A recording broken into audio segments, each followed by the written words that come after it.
یاد کرتے ہیں قیامت والے دن اس گدڑی کے تن ایک ایک تن کو علیحدہ کیا جائے گا اور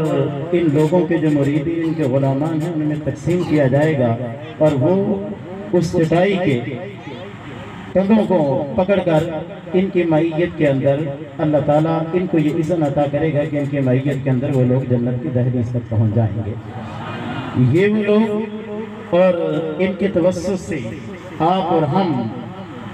جن کی عقیدتیں ہیں، یہ الفتیں ہیں، یہ محبتیں ہیں، ان کے ساتھ جو رشتے ہیں، نبی کریم علیہ السلام ایک مرتبہ تشریف فرما تھے، صحابہ بیٹھے ہوئے تھے، تو حضور نے صحابہ سے پوچھا کہ میرے صحابیوں بتاؤ کس کا عجیب ایمان کس کا ہے؟ کون ہے کہ جس کا عجیب ترین ایمان ہے؟ صحابہ نے عرض کی یا رسول اللہ فرشتوں کا ایمان عجیب ہے۔ حضور فرمانے لگے کہ فرشتوں کا ایمان عجیب کیسے ہوا؟ فرشتے وہ تو ہیں جو رب کے قرب میں رہتے ہیں، اللہ کے عرش کو اٹھائے ہوئے ہیں۔ فرشتے وہ ہیں کہ جو بیت المعمور کا طواف کرتے ہیں، جو آسمان کی وسعتوں میں، آسمان کی بلندیوں میں رہتے ہیں، رب کا نظارہ کرتے ہیں، جنت کی نعمتوں کو دیکھتے ہیں۔ اگر وہ سب کچھ دیکھ کر ایمان لے آئیں تو اس میں تعجب کی کون سی بات ہے؟ صحابہ عرض کرنے لگے یا رسول اللہ تو پھر انبیاء کا ایمان جو ہے وہ سب سے بڑا تعجب خیز ایمان انبیاء کرام کا ہے۔ حضور فرمانے لگے کہ جن پر وحی اترتی رہی، جن پر کتابیں اترتی رہی، جو براہ راست اللہ سے ہم کلام ہوتے رہے، جن کی بارگاہ میں جبریل آتے رہے، جن کو رب نے معجزات عطا کیے، اگر وہ معجزات دیکھ کر ایمان لے آئے تو پھر اس میں تعجب کی کون سی بات ہے کہ رب سے ہم کلام بھی ہوئے، رب کی کتابیں ان پہ اتری، رب کے فرشتے ان کے پاس آتے رہے، غلامیاں کرتے رہے، وہ ایمان لے آئے تو تعجب کی کون سی بات ہے؟ صحابہ نے عرض کی یا رسول اللہ آپ کا ایمان جو ہے وہ سب سے تعجب خیز ہے۔ حضور نے فرمایا کہ میں تو اپنے رب سے ہم کلام ہوتا ہوں، میرے پاس جبریل آتے ہیں، غلامی کرتے ہیں، آ کر کتاب لے کے آتے ہیں۔ صحابہ عرض کرنے لگے یا رسول اللہ تو پھر اللہ اور اس کا رسول ہی بہتر جانتا ہے۔ حضور نے فرمایا کہ انبیاء کا ایمان بھی سلام ہے اس کو، مبارک انبیاء کے ایمان کو بھی، فرشتوں کے ایمان کو بھی، فرمایا مبارک۔ صحابہ نے عرض کی یا رسول اللہ ہم پھر ہمارا ایمان جو ہے وہ تعجب خیز ہے۔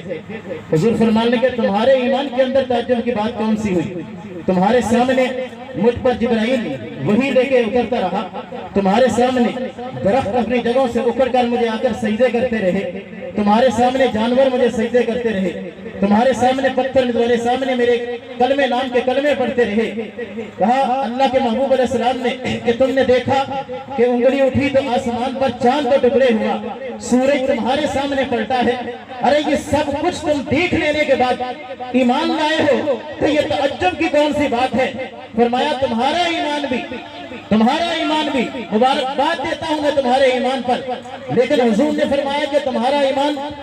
ٹھیک ہے میں اس پر مبارکباد دیتا ہوں۔ اللہ کے محبوب نے فرمایا کہ وہ لوگ جنہوں نے مجھے دیکھا نہیں ہوگا، جنہوں نے میرے زیارت نہیں کی ہوگی، جنہوں نے وحی کے اترنے کو نہیں دیکھا ہوگا، جنہوں نے معجزات کے رونما ہونے کو نہیں دیکھا ہوگا، جنہوں نے پتھروں کے کلمے پڑھنے کو نہیں دیکھا ہوگا، درختوں کے میری بارگاہ کے اندر آنے کو نہیں دیکھا ہوگا، جنہوں نے چاند کو دو ٹکڑے ہوتے سورج کو پلٹتے نہیں دیکھا ہوگا، اللہ کے محبوب نے فرمایا کہ وہ لوگ کہ جب میرا ذکر ہوگا میرے ذکر پر جھوم جائیں گے اور میرے نام کا کلمہ پڑھیں گے۔ اللہ کے محبوب نے فرمایا تعجب خیز ایمان ان کا ہے کہ جنہوں نے مجھے دیکھا نہیں ہوگا، میرا نام سن کر ان کی آنکھوں میں آنسو بھی آتے ہوں گے، ان کی گردنیں جھک بھی جاتی ہوں گی، وہ میرے نام پر اپنی زمین نیاز کو جھکا بھی دیتے ہوں گے اور میرے نام کا کلمہ بن دیکھے پڑھیں گے۔ اللہ کے محبوب نے فرمایا صحابیوں تمہیں ایک بار مبارکباد دیتا ہوں، اور جو بن دیکھے میرے نام کا کلمہ پڑھ کر میرے نام پہ جمع کریں گے میں ان کو 7 مرتبہ زبان رسالت سے مبارکباد دیتا ہوں۔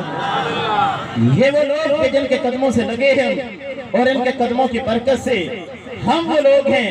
ان کے توسط سے ہم وہ لوگ ہیں کہ جن کے بارے میں اللہ کے محبوب علیہ السلام نے فرمایا تھا کہ تعجب خیز ایمان ان لوگوں کا ہے، اور فرمایا کہ تمہیں 1 مرتبہ مبارکباد لیکن ان کو میں 7 مرتبہ مبارکباد دیتا ہوں رسالت زبان رسالت سے۔ حضور نے فرمایا کہ جنہوں نے دن دیکھے میرے نام کا کلمہ پڑھا، میرے نام کی مجلسیں سجائی، میرے نام کے تذکرے کیے، میرا ذکر کیا، میرے ذکر سننے پر سنانے پر ان کے کلیجے ٹھنڈے ہو گئے اور ان کی آنکھوں سے آنسو روا ہو گئے، تو کملی والے محمد مصطفیٰ نے فرمایا کہ میری طرف سے ان کو 7 مرتبہ مبارکباد ہے۔ یہ انہی لوگوں کا فیض ہے، ان لوگوں کے توسط سے یہ جو ہمیں دل کی جلا ملتی ہے یہ انہی لوگوں کا فیض ہے، انہی کے توسط کے ساتھ